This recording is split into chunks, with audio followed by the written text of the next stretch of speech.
Yo YouTube, what is going on? Welcome back to the channel. As you see, TJ is on the lift. We are working on getting a new clutch in. I went and got a $110 clutch from AutoZone. So we're just getting this on, getting the clutch on. Hopefully it doesn't need a flywheel. Hopefully the coolant system just needs flushed and nothing else. This is the oil, or not oil pan, oh my god. This is the cross member. This thing's just full of sandy mud from that hole, so we gotta get that cleaned off. But my brother has this thing underway. Rear drive shaft out, everything's loosened up.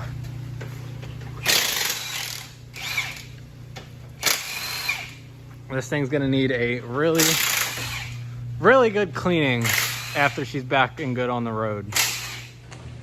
This is probably going to be a shorter video because I've been recording with my phone, so I can't really set up a GoPro anywhere on my phone. I don't have anything to hold it to set it up, so just an update. Jeep's getting done tonight.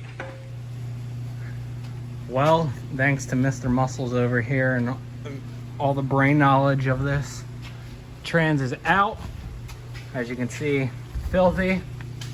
The throwout bearing always made noise, so I knew that was bad, but this is the inside of the bell housing of the trans. Here's the flywheel. Doesn't look terrible.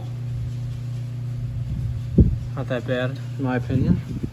My unprofessional opinion. Here's the clutch. I don't really know what I'm looking at, but it looks... So a lot of times when a clutch is bad, all these friction pads here, it's all gone. It'll all be gone down to these rivets, and that's when you know your clutch is bad. This is definitely worn. If you look here, you can see that it's like not full compared to this one up here. You can tell the difference in how much life is left in this. This is so much smaller than that. Yeah, compared to this. But otherwise, I really don't know. I mean, it's obviously dirty. Yeah, but that shouldn't cause it to pull out as far as it does. Well, it slips very terrible too. So we called the professional, aka my father, and obviously something went wrong after hitting that mud hole. And his professional opinion says something is causing the flywheel, or I mean the pressure plate, not to put enough pressure onto this clutch. But since the day I bought the Jeep, it's needed a throwout bearing. So I've had it for 7 months now, and it's finally getting a new throwout bearing. Now, I know nothing about clutches or anything. This is the first time I've even seen a brand new clutch in a box. I did not know. I should not have bought this clutch. I've never even heard of this before, but whatever. Apparently this won't last me long, but that's fine because I don't plan on off-roading this anymore.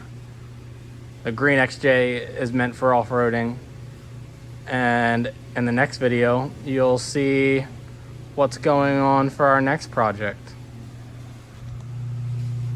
New clutch is in, pressure plate on, throwout bearings on there.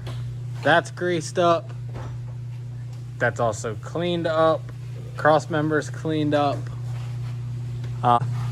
So just so handsome man here can get his favorite words in there. These boys are torqued to spec. 37 good doggos.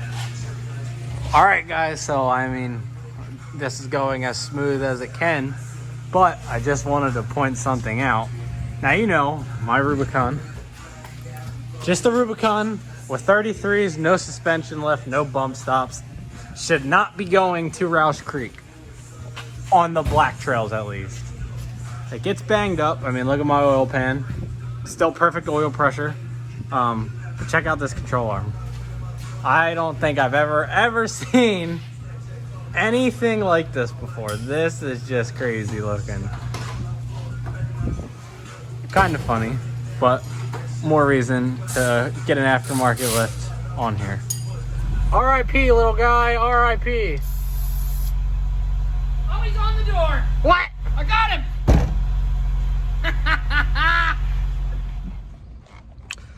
So guys, it is like 2-3 days later since we replaced the clutch in the TJ. She made it home. It's a little stiff. It's stiffer than the last one, but it works great so far. I only got like 10 miles on it. This weekend has insisted of doing some new project vehicle things. So if you guys are interested in that, you'll want to subscribe if you're not already, and keep a lookout on the channel for the next 2 videos coming out after this one. But right now, the Jeep video, or the Wrangler video, is my first video coming out. And I'm excited to have this thing back. It's been very hot, and not having a vehicle with AC, I can't wait to put the top down, leave the top down, get the carpet out of this thing. Because quite clearly, this thing is a mess. She needs cleaned up. I don't want her rusting out on me, but she's in great condition right now. And if you did not see this box sitting here, this is the last piece I need to build my PC. So that means future videos will be edited better. Future videos will have music on them when we go off-road. So hopefully having this PC built is going to help the YouTube channel and my video quality and video editing quality. And hopefully I can use the GoPro again and get that to work. But if you're new to the channel, hit the subscribe button. If you're excited to see the Wrangler back, I know most of you guys are Cherokee people, XJ people, but I like having this thing. I like going topless. I like going doorless. But that's going to do it for this video, guys. I'll see you later. Peace out.